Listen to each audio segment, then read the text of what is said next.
Salam damai sejahtera saudara-saudaraku terkasih pencinta firman Tuhan. Berjumpa kembali dengan Bible Learning with Father Joseph edisi Jalan-Jalan Lagi. Roh Romo kemana lagi? Sekarang saya sedang ada di Baturaden, tepatnya di Kuskupan Purwokerto. Saya bersama tim saya dari Komisi Kerasulan Kitab Suci sedang berziarah. Kemarin kami ke Rumah Singgah Maria. Apakah Anda pernah ke sebuah tempat namanya Rumah Singgah Maria? Itu bagus sekali. Silakan Anda kalau ada waktu, ada rezeki, ada kesempatan, datang kita berziarah, mencari Tuhan. Romo, kenapa sih cari Tuhan kok jauh-jauh banget? Saudara-saudara, apakah Anda tahu bahwa sejak tradisi perjanjian lama sampai perjanjian baru, kalau kita lihat, orang-orang Israel seringkali selalu punya kebiasaan untuk berziarah ke rumah Allah. Mencari Allah itu kata kuncinya. Bisa juga sih Allah ditemukan di rumah kita, di kamar kita, dalam pekerjaan kita. Tetapi kita sekali-kali perlu memberikan waktu khusus, usaha yang khusus, effort yang khusus untuk mencari Tuhan, di mana kita tidak disibukkan oleh aneka macam pekerjaan-pekerjaan atau kebisingan-kebisingan yang sering kali kita hadapi dalam rutinitas kita. Saudara-saudara, kata mencari Tuhan adalah kata kunci sangat penting dalam perjanjian lama maupun perjanjian baru. Tokoh-tokoh Alkitab yang sering kali kita baca, semuanya bisa ditarik benang merahnya. Mereka adalah pribadi-pribadi manusia-manusia yang mencari Tuhan. Dan kabar baiknya adalah semua dari mereka yang mencari Tuhan pada akhirnya menemukan Tuhan dalam hidup mereka. Mereka menemukan kehendak Allah, mereka menemukan janji Tuhan, mereka menemukan bagaimana penyertaan Tuhan sungguh-sungguh terjadi dalam kehidupan mereka.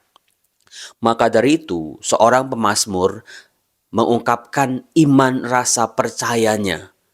Anda bisa buka Mazmur bab 105, Mazmur 105. Di sana pemazmur berseru seperti ini. Hai orang-orang rendah hati, carilah Allah, maka hatimu akan hidup kembali. Jadi, dalam rangka mencari Tuhan, menemukan kehendaknya, menemukan rencananya, tidak boleh pakai pikiran manusia saja. Gak boleh sombong, gak boleh kita hanya mengandalkan kemampuan kita sendiri. Meskipun kita bisa jalan-jalan ke Lourdes, ke Roma, ke Tanah Suci setahun bisa 5 kali mungkin. Tetapi diperlukan di sini hati yang mulia. Diungkapkan oleh pemazmur, dikatakan hati yang rendah hati, pribadi yang rendah hati, pribadi yang lebih menempatkan Tuhan di atas dari dirinya, bahkan jauh di atas dirinya, di atas kehendaknya, di atas rencananya, di atas kemampuan-kemampuannya. Tuhan ada jauh di atas menguasai dirinya. Itulah pribadi-pribadi yang rendah hati. Tetapi pribadi yang rendah hati tidak saja hanya kepada Allah, tapi juga kepada sesama manusia.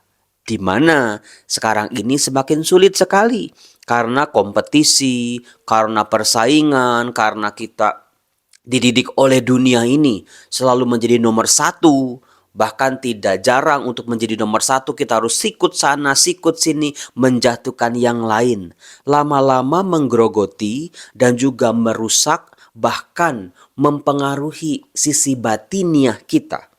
Sulit sekali kita menjadi pribadi yang rendah hati di hadapan sesama. Apalagi di hadapan mereka yang kita anggap sebelah mata, kita anggap jauh lebih miskin dari kita, yang kita anggap kemampuannya, derajatnya, posisinya jauh di bawah kita. Bagaimana pribadi yang rendah hati mampu memancarkan kasih Allah kepada siapa saja, dari karyawan bawahan, dari orang-orang biasa, ataupun dari semua orang yang ada di hadapannya.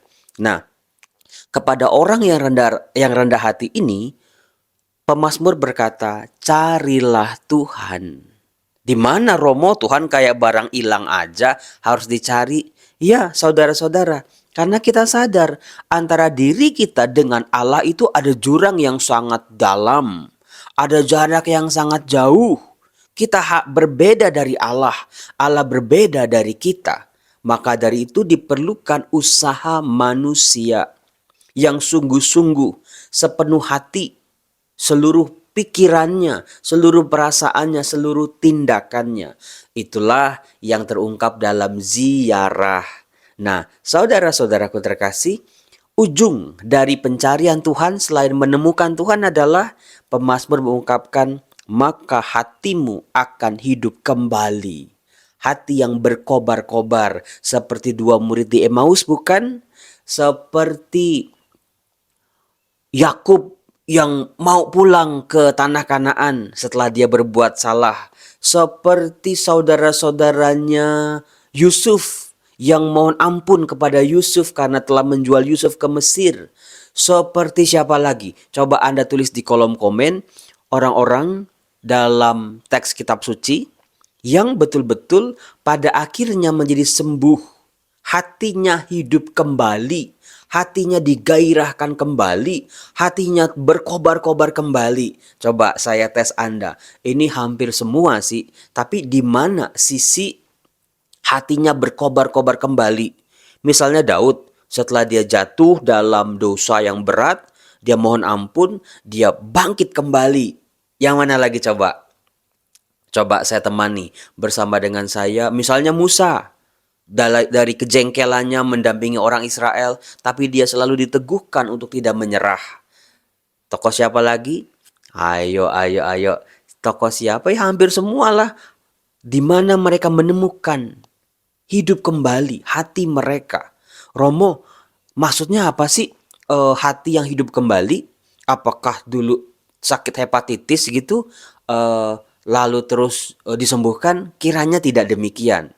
Banyak pribadi-pribadi manusia dari zaman perjanjian lama, dari zaman perjanjian baru sampai hari ini, bahkan saudara-saudara, banyak orang yang hatinya ada banyak ungkapan pahit, banyak yang hatinya luka, banyak yang hatinya gelap, banyak yang hatinya beku, banyak yang hatinya keras. Ternyata ada begitu banyak ungkapan dari sisi agama, kitab suci maupun dari ungkapan sehari-hari. Kita bisa melihat orang yang hatinya mati itu diungkapkan begitu banyak ungkapan. Seperti tadi yang saya katakan. Kenapa sih Romo? Satu, kata hati dalam perjanjian lama ataupun perjanjian baru itu bukan mengarah kepada hati ataupun jantung atau organ manusia, tetapi pusat dari hidup manusia. Itu disebut hati. Pusat kehidupan manusia.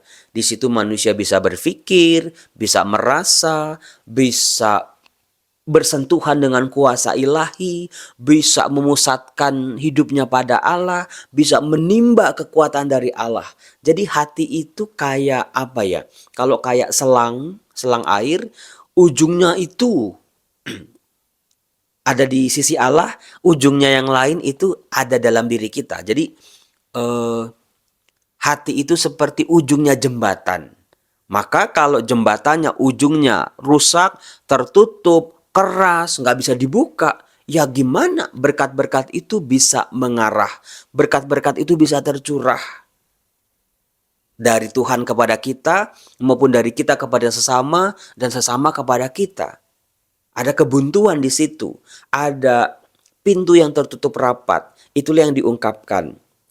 Persis seperti yang dilakukan oleh saudara-saudaranya Yusuf dalam kitab Kejadian bab 49 dan 50. Saya tuh selalu senang dengan kalender liturgi gereja. Kok bisa ya? Apa ya? Ngaturnya tuh bisa. Ini hari Sabtu nih. Dari 2 minggu yang lalu kan. Senin, Selasa, Rabu, Kamis, Jumat, Sabtu. Terus 2 minggu kita diajak untuk melihat perjalanan keluarga Abraham. Dan berakhir di hari ini di hari Sabtu. Kejadian bab 49 sampai bab 50. Kisah Yakub dan juga Yusuf. Dua-duanya bapak sama anak ini wafat. Nah, saudara-saudaraku yang terkasih, minggu depan, hari Senin itu bacaannya udah lain lagi. Itulah luar biasanya kalender liturgi gereja. Kalau diikutin betul-betul, kita begitu banyak teks-teks kitab suci yang kita baca, yang kita dengar. Nah, ketika Yakub mau mati. Yakub oleh perintah Yusuf diboyong ke Mesir. Tuhan juga berkata kepada Yakub, "Jangan takut, kamu pergilah ke Mesir, nanti aku akan membawa kamu pulang." Nah, di Mesir Yakub yang sudah lanjut usia, dia melihat dengan mata kepala sendiri Yusuf anaknya, terjadilah perjumpaan, terjadilah sebuah sukacita. Bisa jadi Yakub ini ketika anak kesayangannya ini hilang, hatinya juga mati. Gak bisa merasakan kebaikan Tuhan, hatinya juga beku.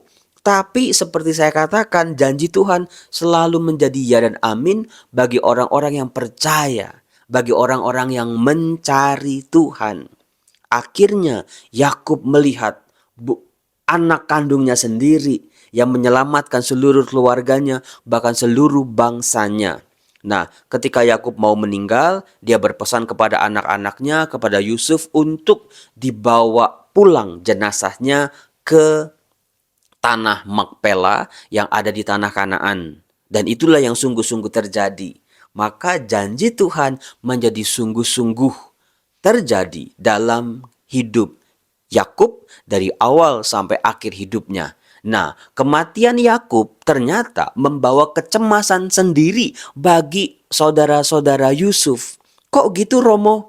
Mereka ketakutan. Jadi saudara-saudara, meskipun Yakub sudah menunjukkan belas kasih, Yakub sudah mengampuni, meskipun Yusuf sudah menunjukkan belas kasihnya kepada saudara-saudaranya, Yusuf sudah mengampuni saudara-saudaranya, tetapi ini dia, ada yang belum kelar, ada yang belum selesai. Saudara-saudara Yusuf ketakutan setengah mati ketika Yakub, ayah mereka, meninggal. Mereka berkata seperti ini.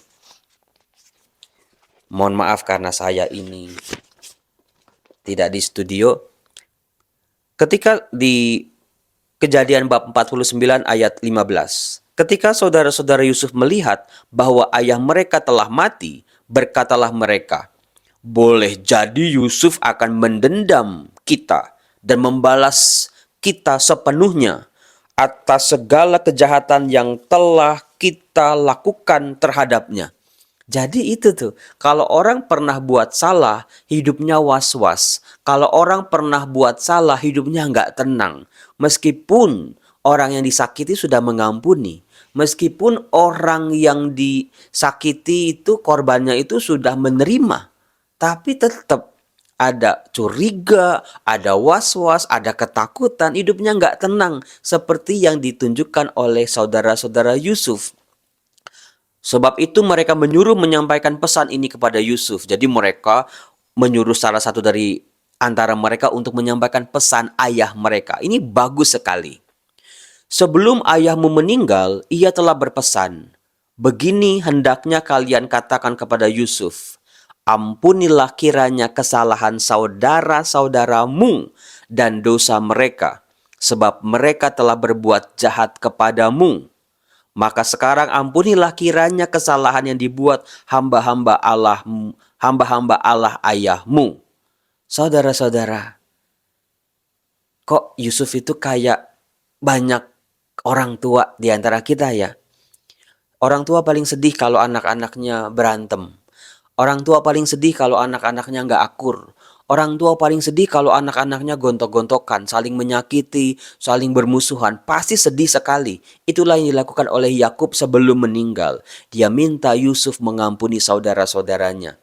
Akhirnya Yakub mengakui saudara-saudaranya ini telah berbuat jahat kepada Yusuf. Dan itu sangat penting, saudara-saudara. Ketika permintaan disampaikan kepadanya, menangislah Yusuf. Dikatakan begini, saudara-saudara Yusuf pun datang sendiri-sendiri dan sujud di depannya, serta berkata, "Kami datang untuk menjadi budakmu." Tetapi Yusuf berkata, ini kunci dari seluruh hidup Yusuf ada di ayat ini. "Jangan takut, sebab aku bukan pengganti Allah." Seringkali kita memposisikan diri seperti Allah. Kita menghukum, kita membalas, kita menghancurkan hidup orang-orang yang menyakiti kita. Tapi Yusuf sadar meskipun dia penguasa di Mesir, aku bukan pengganti Allah. Memang kalian telah membuat rencana yang jahat terhadap aku. Ini kata kunci penting lagi ini. Yusuf harus mengakui, menerima peristiwa masa lalunya, dia telah disakiti. Banyak orang zaman sekarang hatinya beku karena apa? Dia mendenial, dia menyangkal, aku nggak apa-apa kok, aku nggak apa-apa. Tapi dalamnya sebetulnya hancur berantakan. Dikatakan, tetapi Allah telah mengubahnya menjadi kebaikan dengan maksud melakukan seperti yang terjadi sekarang ini, yaitu memelihara hidup suatu bangsa yang besar. Maka janganlah takut. Saudara-saudara, Yusuf kuncinya.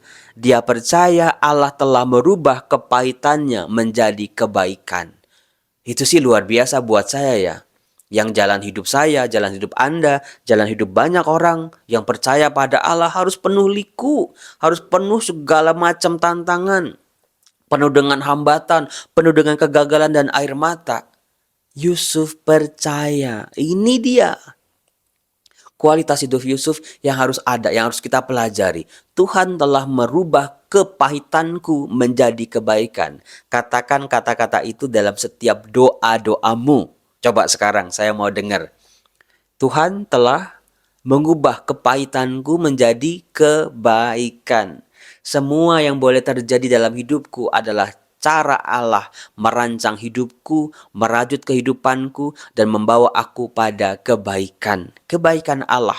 Kebaikan yang mengatasi segala kebaikan-kebaikan yang pernah kita pikirkan di dunia ini sekalipun. Percayalah itu saudara-saudaraku, segala sesuatu yang terjadi mendatangkan kebaikan dari pihak Allah.